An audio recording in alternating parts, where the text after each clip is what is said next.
When we are trying to address this whole thing with that small budget, it is not possible. Can we set aside some for some collective research as well?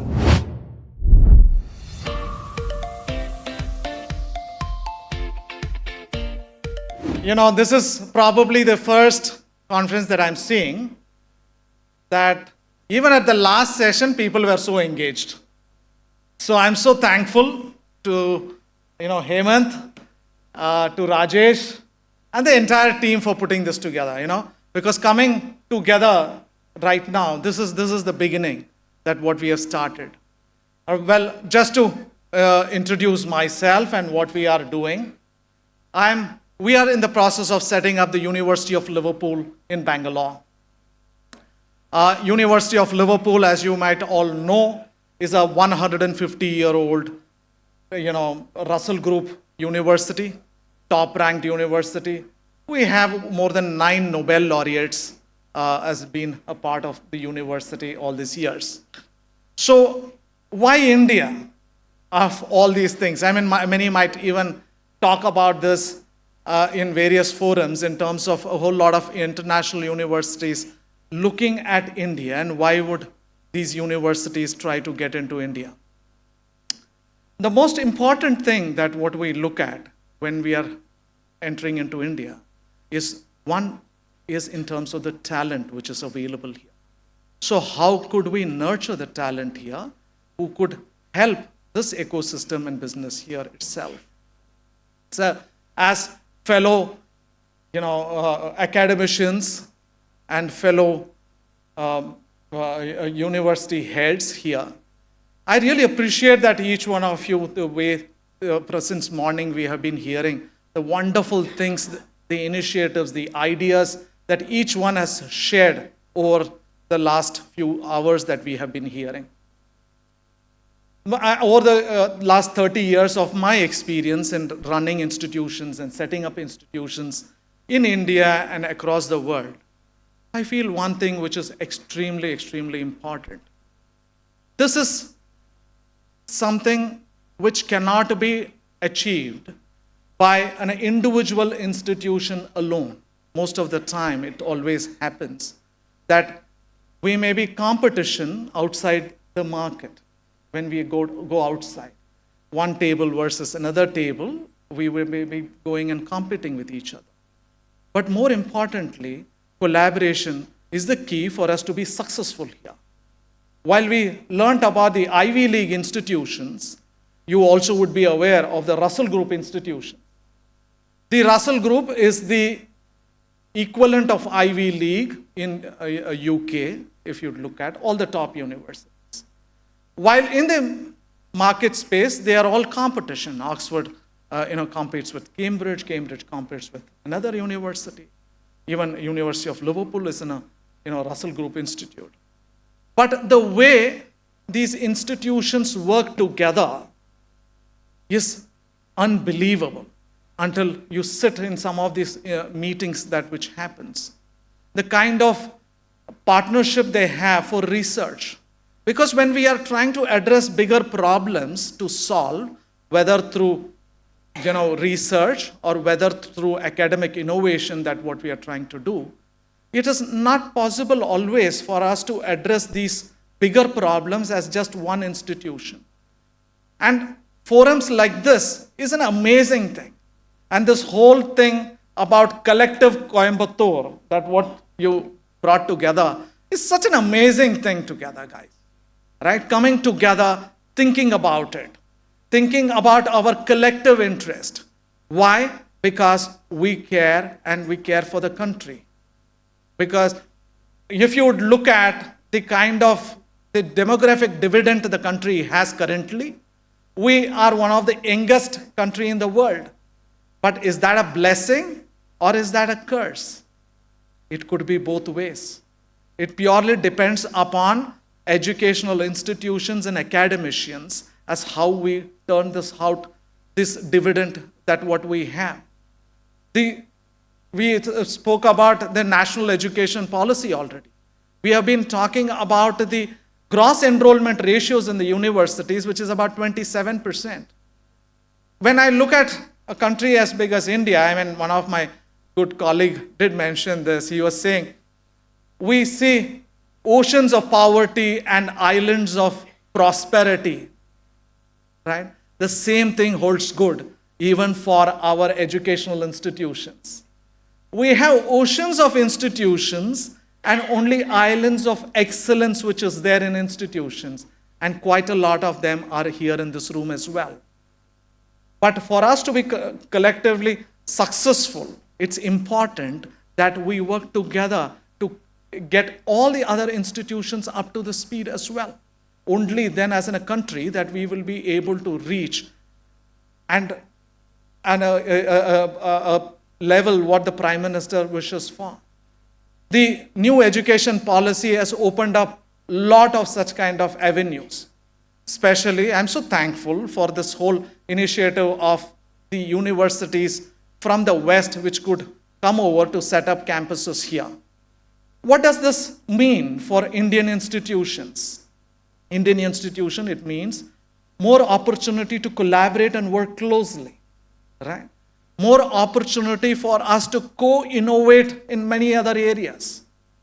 That, because what is happening is all these institutions like ours, which coming from with about hundreds of years of experience in a different market, coming here with that kind of a learning here as well. The institutions have been here in this country for hundreds of years already. So how could we partner? How could we work together in this whole aspect?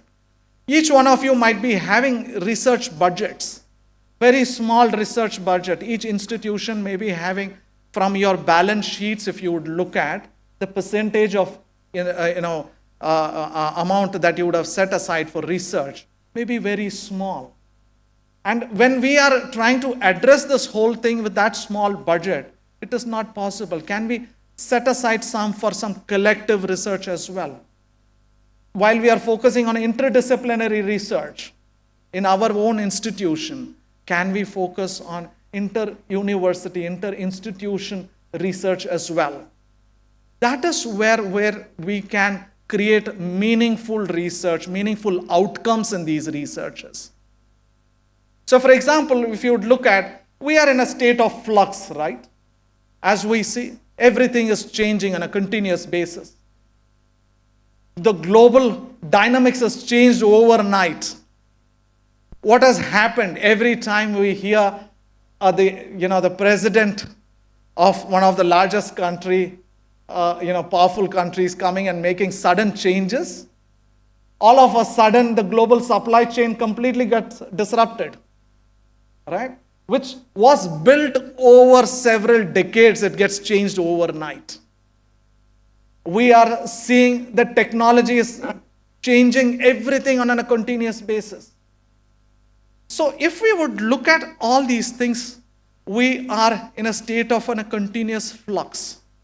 If we are in a state of a continuous flux, this flux is something that what we have to adapt and embrace as an institution, as institution leaders, so that we can be in a constant state of change as well. Because that is how we can then translate that into our students that whom we prepare. Because we are preparing students for an uncertain future as well. For jobs which are not there, we are preparing the students. More importantly, are we prepared as educators?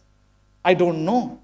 Because last week, I was with the Cambridge board, and they did this wonderful, research, a survey with about close to 50,000 students from across different countries, and about close to 12,000 educators from different countries.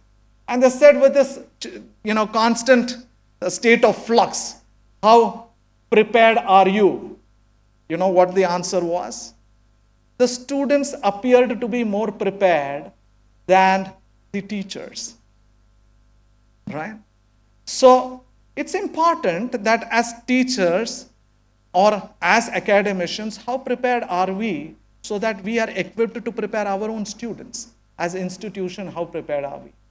So from that aspect, I would always say that it's important that we can all come together and we can work a kind of an agenda. Because let this meeting not just end with one another Digi meeting, and the visionary leaders who put this whole meeting together is for this whole purpose. This is not to sell anything at all. This is where can we come together, can we do something in this country for education, so that this demographic dividend that what we have can be turned out to be in a gold mine for the country's prosperity. So having said that, I would like to invite you all to our university. We are building our university in Whitefield with a very few programs to start with. Over a period of time, we will introduce multiple new programs as well.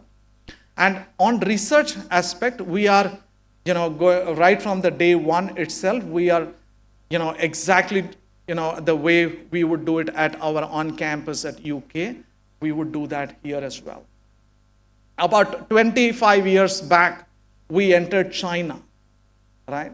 And we created a campus in China. Today, our China campus is about 27,000 students, the University of Liverpool, right?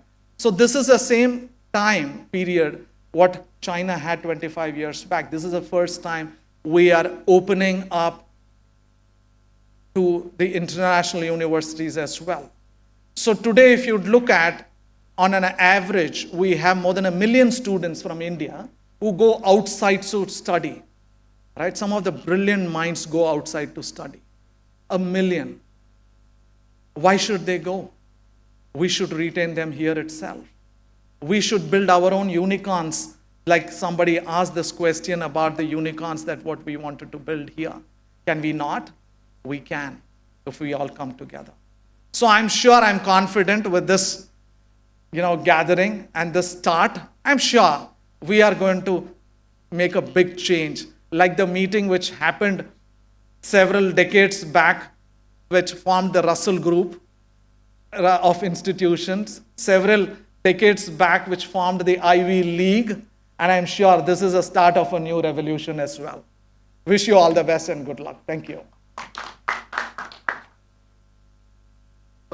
Anil, one specific ask from you. A lot of the people, when they knew that you were coming, a lot of the academic institutions wanted to know what are the opportunities for them to partner with University of Liverpool, India, because they're looking at it like also as not as a competition, but how can there be collaboration? So if you could just spend 2 minutes on that as well.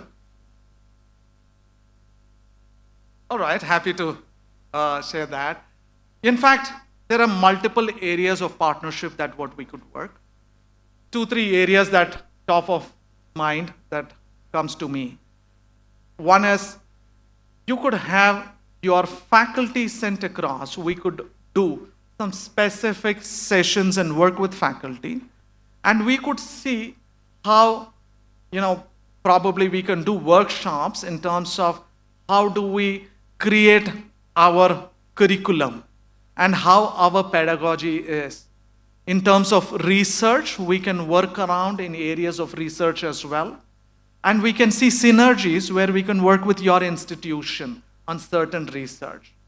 So that's one specific area. For example, let me just tell you, the first year itself, we are starting with biomedical as one big subject that what we are talking.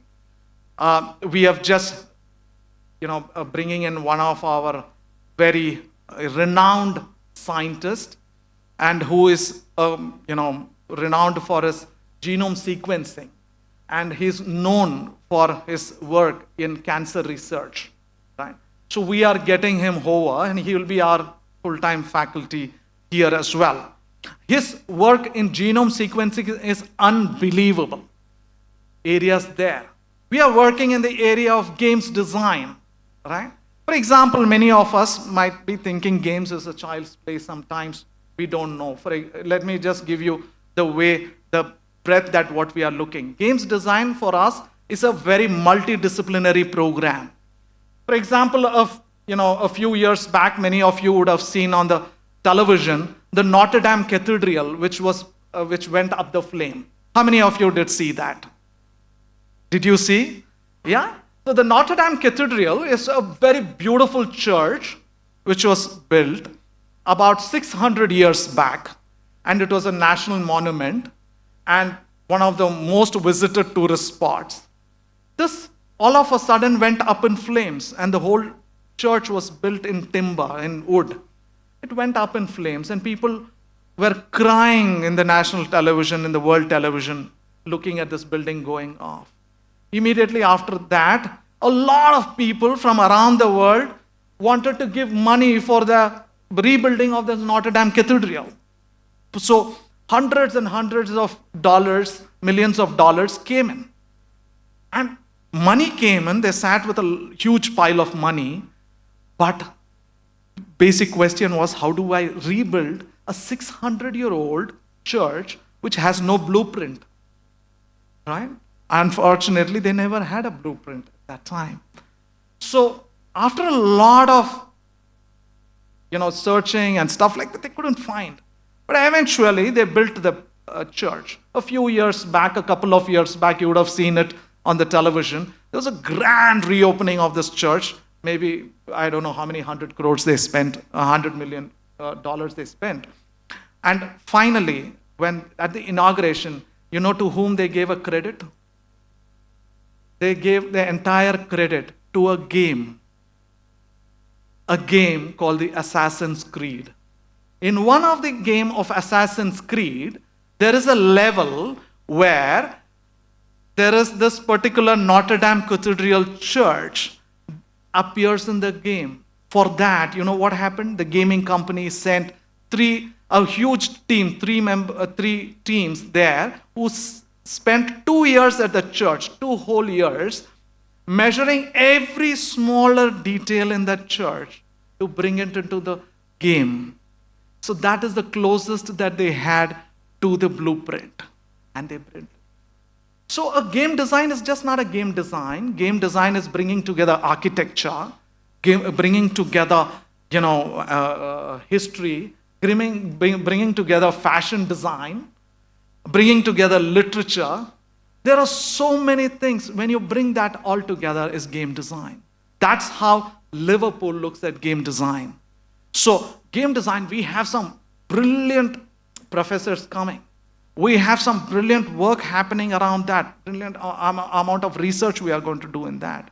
We are also trying to create something on materials lab, right? For example, 100 years back, the Unilever started in Liverpool, if you know. And, Unilever has been very generous with Liverpool, and because of our, a century-old relationship, they have invested hundreds of millions of dollars in creating a huge material innovation factory. It's a massive lab, as big as maybe bigger than this hotel, where we work on all new age materials.